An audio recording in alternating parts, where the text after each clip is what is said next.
അസ്സലാമലൈക്കും. മുത്തു മുഹമ്മദ് മുസ്തഫ സല്ലല്ലാഹു അലൈഹി വസല്ലമ തങ്ങളുടെ ചരിത്രകഥയാണ് ഞാനിവിടെ പറയുന്നത്. അതിലെ 46-ാം ഭാഗം ആരംഭിക്കുകയാണ്. മുസ്ലിം സൈന്യം തബൂക്ക് എന്ന സ്ഥലത്ത് താവളമുറപ്പിച്ചു. പരിസര പ്രദേശങ്ങളിൽ സൈനികരെ അയച്ച് നിരീക്ഷണം നടത്തി.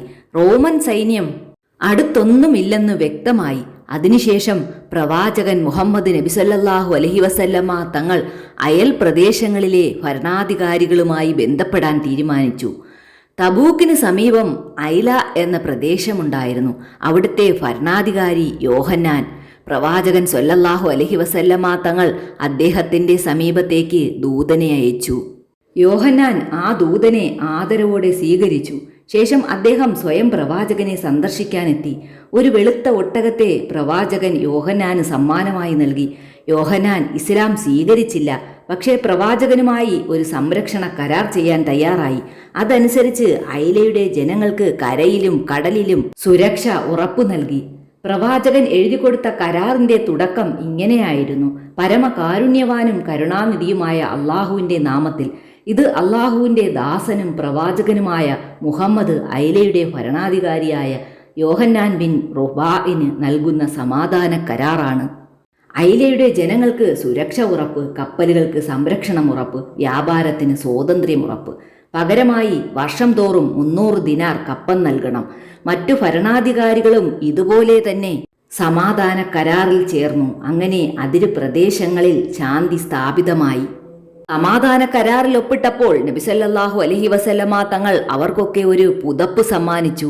അതൊരു സന്തോഷ പ്രകടനമായിരുന്നു. ദീർഘദൂരം യാത്ര ചെയ്തു വന്ന ധീരന്മാരുടെ പട അവരുടെ നിശ്ചയദാർഢ്യത്തിനു മുമ്പിൽ സീസറിന്റെ വൻ സൈന്യം പേടിച്ച് പിന്മാറുകയായിരുന്നു. അതിർത്തിയിൽ പല ഗോത്രങ്ങളുമായി കരാറുണ്ടാക്കി. അതിനാൽ അവിടെയൊക്കെ ഇസ്ലാം പ്രചരിച്ചു. ഇസ്ലാം മത പ്രചരണത്തിന് ഒരിക്കലും വാൾ ഉപയോഗിച്ചിട്ടില്ല.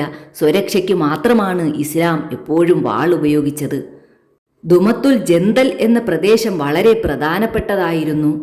അവിടുത്തെ ഭരണാധികാരി ഉക്കൈദർ ഇബ്നു അബ്ദുൽ മാലിക് ഇസ്ലാമിൻ്റെ ശത്രുവാണ്. റോമാക്കാരുമായി സൗഹൃദ ബന്ധത്തിലാണ്. മുസ്ലിങ്ങൾ അതിർത്തി പ്രദേശത്തിലെ ഭരണാധികാരികളുമായി സന്ധി ചെയ്തതുകൊണ്ട് പ്രയോജനമുണ്ടാകണമെങ്കിൽ ഉക്കൈദറിനെ നിലയ്ക്ക് നിർത്തണം. അവിടെയും ഒരു നടപടി ആവശ്യമാണ്. പ്രവാചകൻ സല്ലല്ലാഹു അലൈഹി വസല്ലമ തങ്ങൾ 500 സൈനികരെ അതിനായി അയക്കാൻ തീരുമാനിച്ചു. ആ സൈന്യത്തിന്റെ നേതാവായി നിയമിച്ചത് ഖാലിദ് ഇബ്നു അൽ വാലിദ് റളിയല്ലാഹു അൻഹുവിനെ ആയിരുന്നു. ഖാലിദ് ഇബ്നു വാലിദ് റളിയല്ലാഹു അൻഹു രാത്രിയിൽ ഒരു തന്ത്രം പ്രയോഗിച്ചു.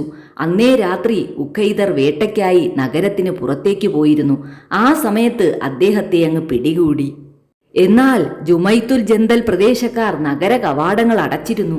ഖാലിദ് അവർക്ക് സന്ദേശമയച്ചു: കവാടങ്ങൾ തുറക്കുക, അല്ലെങ്കിൽ നിങ്ങളുടെ രാജാവിൻ്റെ ജീവൻ അപകടത്തിലാണ്. രാജാവിനെ രക്ഷിക്കാൻ അവർ കവാടങ്ങൾ തുറന്നു. അങ്ങനെ യുദ്ധമില്ലാതെ ആ നഗരം കീഴടങ്ങി. സമാധാനത്തിലൂടെ വിജയം കണ്ടെത്തി ഉഖൈദറിനെ മദീനയിലേക്ക് കൊണ്ടുവന്നു. മദീനയിലെത്തിയ അദ്ദേഹത്തിന് ഇസ്ലാമിനെ അടുത്തറിയാൻ അവസരം ലഭിച്ചു. അദ്ദേഹവും സമാധാന കരാറിൽ ഒപ്പിട്ടു. അങ്ങനെ വടക്കൻ അതിരുകൾ ശാന്തമായി. റോമൻ സാമ്രാജ്യത്തിൻ്റെ ഭീഷണിയും താൽക്കാലികമായി മാറി. അങ്ങനെ തബൂക്ക് യാത്ര യുദ്ധമില്ലാതെ അവസാനിച്ചു. ഇസ്ലാമിക ചരിത്രത്തിലെ വളരെ വലിയ സൈനിക യാത്രയായി മാറി. ഈ യാത്രയിലൂടെ മുസ്ലിങ്ങളുടെ ശക്തി ലോകമറിഞ്ഞു. വടക്കൻ അതിരുകൾ സുരക്ഷിതമായി. പല രാജ്യങ്ങളും സമാധാന കരാറിൽ ചേർന്നു. മുഹമ്മദ് നബി സല്ലല്ലാഹു അലൈഹി വസല്ലമ തങ്ങൾ സൈന്യവുമായി മദീനയിലേക്ക് തിരിച്ചെത്തി. തബൂക്ക് യാത്ര വിശ്വാസത്തിൻ്റെ ഒരു മഹത്തായ പരീക്ഷണമായിരുന്നു. ആ പരീക്ഷണം വിശ്വാസികൾ വിജയകരമായി മറികടന്നു. ചരിത്രകഥയുടെ ബാക്കി ഭാഗം ഇനി അടുത്ത ഭാഗത്ത് ചർച്ച ചെയ്യാം. അസ്സലാമു അലൈക്കും.